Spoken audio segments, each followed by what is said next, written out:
Normally, I let McLovin come up with a poll question, or at least he has some suggestions. And about 10 minutes ago, I said to the Danettes, hey, I think I have a poll question here. And Paulie goes, save it. And I go, okay. So this has to do with Brady and Mahomes as my poll question today. For some reason, I thought it was a great idea last night. I don't know if it's a great idea this morning. Yes, Paulie. That's why you never think. You just say things on there. We give our poll questions about a minute or two of thought, and then we present them to you. I know, but I like to give a little more thought than you guys do. Doesn't work. Okay. Here's my poll question. Potential poll question. Suggestion for a poll question. Maybe it's not a poll question. Would you rather have the career of Tom Brady or sign up for what you believe will be the career of Patrick Mahomes? Okay. I don't know. I put that out there, first of all, to the other side of the room with the Danettes. We'll go around the room and be honest with me. Todd, you got 10 seconds. I would totally take Tom Brady because we already know what he's accomplished. No. I want to know how good the poll question is. I don't care what your opinion is. I like the poll question. Thank you, Todd. Yes, Seton. I'm not really that into it. Okay, I'll let you expound upon that. Because it just seems crazy to me. You could either be the greatest of all time or maybe the greatest of all time. Why wouldn't you be the greatest of all time? Well, what if Mahomes goes 6-0? Then all of a sudden he's the greatest of all time. Maybe. Yeah. Well, at least you're in the conversation there. Yeah, but wouldn't he have to make it to 10? Well, Jordan didn't. I mean, if we're going to look at LeBron when he's all said and done, LeBron might not have 6, but he might have 11 appearances or 12 appearances in the finals, and that might be enough to push him over the edge. But yeah, McLovin. I love it because you hit a sub-theme that Tom Brady is the greatest of all time, but he's never been the most talented quarterback. That's Aaron Rodgers. Mahomes is a combo of Aaron Rodgers and Tom Brady. He's going to have all the success, plus he's going to be known as the most talented guy. All right, and you did that in under 15 seconds. Yes, Paul. It may seem obvious that it's Tom Brady initially, but Tom Brady has losses on his record. Like you said, if Mahomes can somehow win 6, Brady had 3 at age 28, but then he had none for the next 8 years. Mm-hmm. And go back real quick to Jimmy Johnson. Jimmy Johnson said the other day if he could take any quarterback all time to start his team, he did not say Tom Brady. Yeah, he said Patrick Mahomes. Fair question. Yes, fair poll Steve. question. Yeah, but like 2 years ago, it was going to be Aaron Rodgers because he was the most talented to ever play the position. Like it changes. By the time Patrick Mahomes' career is over, he's not going to be the most talented person to play the position anymore. Some new guy that everybody's crazy over is going to be that guy. But unlike Rodgers, he could have more Super Bowls. You know, Rodgers will never win this argument. He might be the most talented, but hey, you got one Super Bowl ring. People will not acknowledge you as the greatest quarterback of all time. It's Brady, and then you go down to Montana, and then whoever else you want to factor in there. But I think it is interesting that the Chiefs are set up to win multiple Super Bowls. Here they are again. If you don't have the offsides penalty against the Patriots, they would have been in that Super Bowl as well. And then you would have 3 in a row, perhaps, with this team. And I think because of that, with Andy Reid's age, you have Tyreek Hill and Kelsey and Mahomes locked up with their contracts.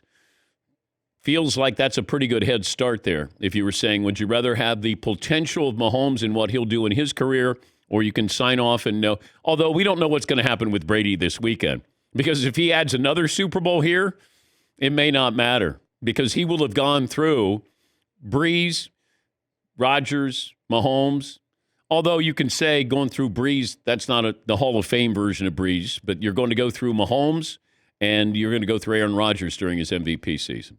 Yes, Paul. Going back to Tom Brady's record, at age 27, he had Super Bowl wins at age 24, 26, and 27. Then from 28 to 36, he won 0 Super Bowls, which you would think would be his prime. He won them early and won them late. Got to give Eli Manning a couple credit there. Is this going to be a landslide, though, that everybody's going to take Tom Brady on this poll question? But then I don't know if you have people who refuse to side with Tom Brady on anything. That, for some reason he's polarizing. You don't get Giselle with this either, by the way. You do not. Yes, McLovin. I mean, Tom didn't do that much on the first 3 Super Bowl teams. That's just a fact. They were not a high-flying offense. He didn't win his first MVP till 2007. Mahomes is already throwing 50 touchdowns. Okay. So I think there's a strong argument for Mahomes. It is tough to beat Tom. He'll win, but I don't think it's a landslide. You know, the thing is that will amaze a lot of people. The first year that Tom Brady was an All-Pro, and I'll have Paulie check this, was 30 years of age. That's correct. He made some Pro Bowls, but he is not an All-Pro, which means you're the best guy in the sport. Yeah.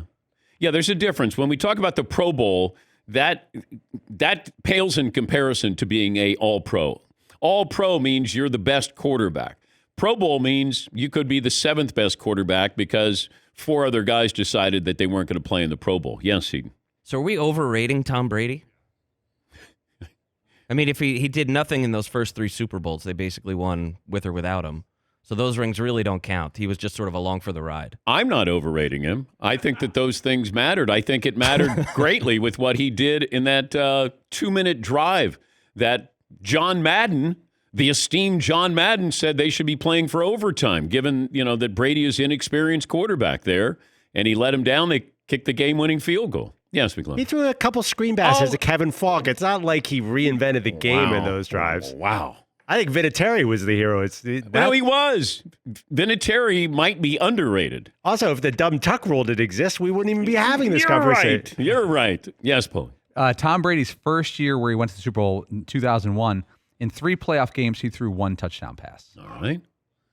It got better after that. But 3 games, they were 3-0, obviously, because they won the Super Bowl. He threw 1 touchdown and 1 pick.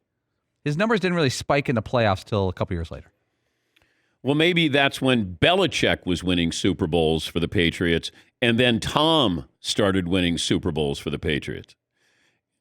That's the interesting part here is, Belichick's a defensive guy, former defensive coordinator, and, that first Super Bowl, they were 14-point underdogs against the Rams, the greatest show on turf, and they played great defense, physical defense against those wide receivers and ended up winning that game. They were a defensive-minded team. And then all of a sudden, fast forward where they get in a shootout with Jake Delhomme in a Super Bowl in Houston, or the Eagles Super Bowl game where they lose that one when Brady did everything you could possibly do, but the defense did nothing. Yeah, Paulie. That first Super Bowl, Kurt Warner had 365 yards and a touchdown. Brady had 145 yards and a touchdown. Brady won. Are you guys okay with this poll question? You can sign up for Brady's career, or you can invest in their stocks. So you already have a stock that's a really high price. Or you can get the Patrick Mahomes' GameStop. Do you realize over the weekend, my son said, hey, I got to go to GameStop. I lost the headset for Call of Duty or something. GameStop was closed. Like it was all boarded up. Oh, they're out of business? Well, the one that we went to, and I thought that they're flourishing with this stock price. And then I realized, no, not the case. It's not GameStop. It's game over. Pull up right where GameStop used to be, and I go, well, sign's down. I don't think you're getting anything in here. Yes, McLovin. I thought you were going to do like Mahomes is Tesla or Apple and Brady's IBM or something. I think John Wolford is GameStop, to be honest. Yeah, if you want to have Mahomes as Tesla, you can do that. But then, who's Brady? Apple stock started taking off in the early 2000s, much like Brady. Actually, I made that up, but that sounds about right. Yes, yeah. So Mahomes would be Tesla, okay, right? Because he just went through the roof and made $11 billion. Yeah, to the moon. To the moon. Yeah, diamond hands. Yeah. And Tom is Apple, and Apple's on a little bit of a downtick lately. It started really strong. It's slowly, it's underperforming a little bit, but still there. Tom Brady, question mark, slipping.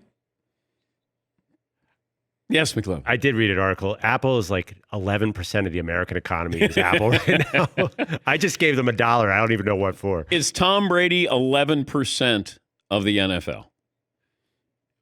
I love the Mahomes as Tesla, though. So, yes, that makes sense now. I mean, if you look at NFL coverage, there's a lot of Brady there. Oh, yeah, and rightfully so, because now they want to bring in Belichick and who had more success. And Matt Light, who won 3 Super Bowls with the Patriots, is going to join us. And I'm just curious, where he fits in on this debate with who's more important with the Patriots dynasty. Why is it that we can't accept that both were very important, and depending on the year, depending on the month, depending on the day, one was more important than the other? I know it's no fun, and I could never get a job at, First Things First or whatever those other shows Last Things are. First. Last Things First, Uninvincible, Unwatchable. Indescribable, something. Because I would have to take a side on this, but I can look and say, Belichick did this at this point, Brady did this at this point.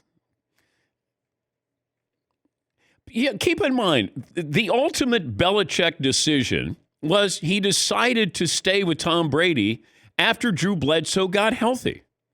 This is a $100 million quarterback, and Belichick decided that he was going to stay with the inexperienced Tom Brady. I have to give him credit for that, even though we don't. And I do think that I think it became Tom Brady's Patriots in the early going, or maybe first half of his career, it was Belichick's Patriots. They needed each other. They needed the system. Belichick was able to kind of exchange players. He always got rid of somebody a year earlier than a year late. Do I think that he helped Brady offensively? No, except for the offensive line. Had a system there that really helped Brady, but they didn't have marquee players. I mean, they had Randy Moss, but they didn't have great players year in and year out, and that was the genius of Brady. And Belichick, if you can say, boy, he's a defensive-minded guy, he didn't come up with a way to stop the Eagles in the Super Bowl and a backup quarterback in Nick Foles. He never explained why he would bench his best defensive back, or at least one of those, in Malcolm Butler in the Super Bowl, putting them at a distinct disadvantage there. I side with both here, just depending on what's the era we're talking about, which team are we talking about? Because I do think that Belichick played a large role, significant role in certain years with the Patriots, not as much in other ones, because Brady played a more significant role. That's just always been my thought on this. Yes, Paulie. It's really fun to go back and look at the Boston Globe and other places when Belichick decided he was going to start Brady after Bledsoe came back from injury.